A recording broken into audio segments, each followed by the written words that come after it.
అది కూడా మాట్లాడదాం. అందుకంటే ముందు ఈ మధ్యకాలంలో మనం చూసాం. అంటే భార్యాభర్తలు కలిసి ఒకే ఐటీఐఆర్‌ని ఫైల్ చేయొచ్చు. అలాంటి నిబంధన తేబోతున్నారు అని. ఎంతవరకు అది ప్లస్ అవుతుంది సార్? ప్లస్సే అవుతుంది. ఎందుకంటే ఇప్పుడు భార్యకు ఉద్యోగం లేదనుకోండి గతంలో, భర్త ఫైల్ చేస్తాడు. అసలు భార్య ఫైల్ చేసే పని లేదు. భర్తకి ఏంటంటే 4 లక్షల లిమిట్ ఏదో ఉంటే ఆ 4 లక్షల దాకే క్లెయిమ్ చేయగలడు. ఆయనకి 8 లక్షల ఆదాయం ఉంటే ఆ పైన 4 లక్షలు ఆయన వదులుకొని కట్టాల్సిందే. నిల్ అవ్వదు కదా, 5% ఏదో కట్టాలి. ఇప్పుడు కనుక భార్యను కూడా చూపిస్తే 4 లక్షలు పంచుకొని 8 లక్షలు చూపిస్తే ఇద్దరి మీద 8 లక్షలకి లిమిట్ అది ఎగ్జామ్షన్ క్లెయిమ్ చేస్తే మొత్తం కట్టే పని లేదు. సో మంచిదే. ఇది చాలా దేశాలు ఇంత ముందే ఉంది. అమెరికా లాంటి దేశాలు ఇవన్నీ అసలు యూనిట్ కదా సార్, కుటుంబమే యూనిట్ కదా. మీరు అన్నిట్లో కుటుంబాన్ని యూనిట్ గా చూస్తారు. పెద్దంలో వ్యవసాయ ఆదాయాలు చూడాలంటే కుటుంబం యూనిట్ అన్నిట్లో. కానీ వ్యక్తులు మళ్ళీ ఇన్కమ్ ట్యాక్స్ దగ్గర వ్యక్తిని ఎందుకు చూస్తున్నారు విడిగా? సీద ఫ్యామిలీ. దాని వల్ల మంచిదే అది. Right sir. ఇప్పుడు 2 తెలుగు రాష్ట్రాలు కూడా కీలకమైనవే. ప్రతిసారి బడ్జెట్ వచ్చేటప్పుడు తెలంగాణ, ఆంధ్రప్రదేశ్ ఎక్స్పెక్టేషన్స్ కొన్ని ఉంటున్నాయి. మీ అంచనా ఏంటి? ఇప్పుడు ఆంధ్రప్రదేశ్లో ఆల్రెడీ అక్కడ ఇక్కడ కూటమి ప్రభుత్వం ఉంది, ఎన్డీఏ ఉంది. ఆంధ్రప్రదేశ్లో కేంద్రంలో కూడా ఎన్డీఏ ఉంది. ఎలాంటి అడ్వాంటేజ్ ఉండొచ్చు?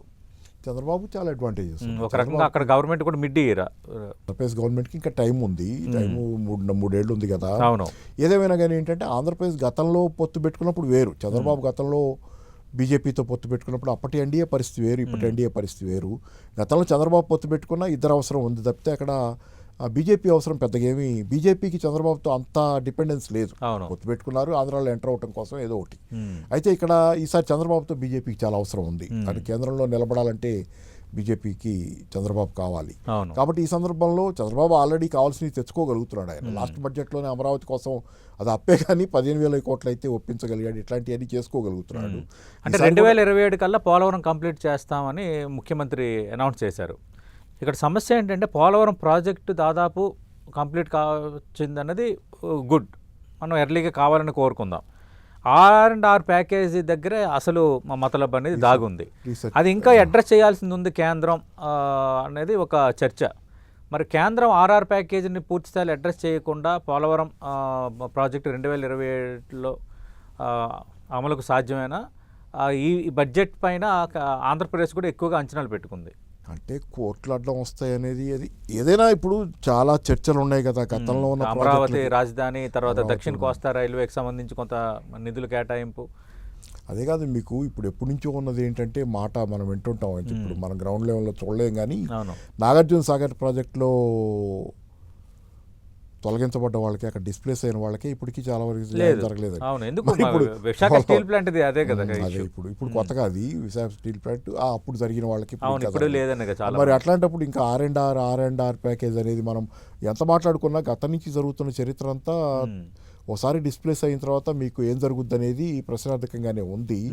కాబట్టి దాంతో మరి అది కొంత ఆటంకం కావచ్చు. కానీ మరి ఐ డోంట్ నో. ఇంతకుముందు మన సాగర్ ప్రాజెక్ట్ పూర్తయింది కదా, విశాఖ స్టీల్ ప్లాంట్ కూడా ఏర్పడింది కదా.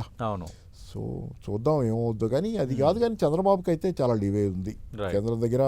ఆయన అయితే చేసుకోగలుగుతున్నాడు, బాగానే చేసుకోగలుగుతున్నాడు. సక్సెస్ఫుల్గా తనకు కావాల్సినవి చాలా వరకు ఆయన ఎజెండా, ఆయన పద్ధతి ఆయనకు ఉంటుంది కదా, ఆ పద్ధతిలో ఆయన చేసుకుంటున్నాడు. తెలంగాణ విషయానికి కొంచెం పాజిటివ్గా ఉండొచ్చు. చేశారు. ఎలక్షన్ ఇయర్ ఇంకా దూరం ఉంది కాబట్టి మరి ఎంతవరకు అది కూడా మాట్లాడబోతున్నాము, అది కూడా మనం మాట్లాడదాం. తెలంగాణ తెలంగాణకు వచ్చేసరికి ఏం జరగచ్చు సార్? తెలంగాణ అంటే సౌత్ తల్లి ప్రేమ ఆల్రెడీ కనపడుతుంది కదా. గవర్నర్ ఎందుకని చాలా పాజిటివ్గా ఉంటున్నాడు గవర్నమెంట్తో. రేవంత్ రెడ్డి గవర్నర్ అయితే పాజిటివ్గానే ఉంటున్నాడు. గతంలో మనం గవర్నర్కి టీఆర్ఎస్ గవర్నర్, కేరళ, తమిళనాడు, కర్ణాటకతో పోల్చుకుంటే కాన్స్టిట్యూషనల్ బాడీ అది. అయితే గతంలో టీఆర్ఎస్ ఉండగా గవర్నర్ పాత్ర తమిళసై గారు కాస్త ఘర్షణ ఉంది కదా ఇక్కడ. సో మరి దాన్ని బట్టి చూస్తేనేమో కేంద్రం తెలంగాణకి ఇస్తుందేమో అనిపిస్తుంది. సానుకూలంగానే ఉందేమో గవర్నర్ తీరుని బట్టి. కానీ లాస్ట్ టైం కూడా పెద్ద చేసిందేమీ లేదు. తెలంగాణకు కూడా ఏ ప్రస్తావనే లేదు అసలు. ఏం చేయాల గ్రాంట్స్, వీళ్ళు ఎక్స్పెక్ట్ చేసిన గ్రాంట్స్ కూడా రావట్లా. టీఆర్ఎస్ ఉన్నప్పుడు ఎట్లాగైతే గ్రాంట్స్ సరిగ్గా ఇవ్వలేదో తెలంగాణకి, ఎక్స్పెక్టెడ్ ఇంత ఉంటాయి కదా, ఇన్ని గ్రాంట్స్ వస్తాయి మాకు అంచనా వేసుకుంటారు, రాలా అప్పుడు. అట్లాగే ఇప్పుడు కూడా కాంగ్రెస్ వచ్చిన తర్వాత కూడా అదే పరిస్థితి ఉంది. ఈ మధ్యకాలంలో వీళ్ళు కూడా గొడవ చేస్తున్నారు కదా, మాకు అది ఇవ్వలేదు కేంద్రంతో, మాకు రావాల్సింది రావటం లేదనేది చర్చిస్తున్నారు, పోతున్నారు, మాట్లాడుతున్నారు, నడుస్తున్నాయి. కానీ ఈసారి కూడా అంటే నేను అనుకోను పెద్ద తెలంగాణకి ఏమైనా వస్తాయని. ఓకే. తెలంగాణకి ఏమైనా వస్తాయని నేను అనుకోను. మ్మ్. ఇప్పుడు దాని గురించి అంటే అన్లెస్ అదే డబుల్ ఇంజన్ ఉంటే తప్పితే ఓకే. మిగతాదంతా ట్రబుల్ ఇంజన్ అనేది అది కొంత ఇబ్బందికరమైన వాతావరణం ఉంది. ఓకే. మేము ఉంటే తప్పితే మేము చేయమనేది. మ్మ్. సరే అది కాబట్టి ఏంటి తెలంగాణకి ఏమవుతుంది, స్టీల్ ఫ్యాక్టరీ వస్తుందా ఉంది ఓకే. కదా డిమాండ్ ఒకటి. మ్మ్. అలాగే ఇంకా రకరకాల డిమాండ్లు ఉన్నాయి. ఒక ప్రాజెక్ట్ని జాతీయ ప్రాజెక్టుగా గుర్తించమని ఓకే. ఇట్లా మాట్లాడి మనం ఎంతకాలం నుంచి మాట్లాడినా మ్మ్. రైట్. చూడాలి, తెలియదు మరి. ఓకే.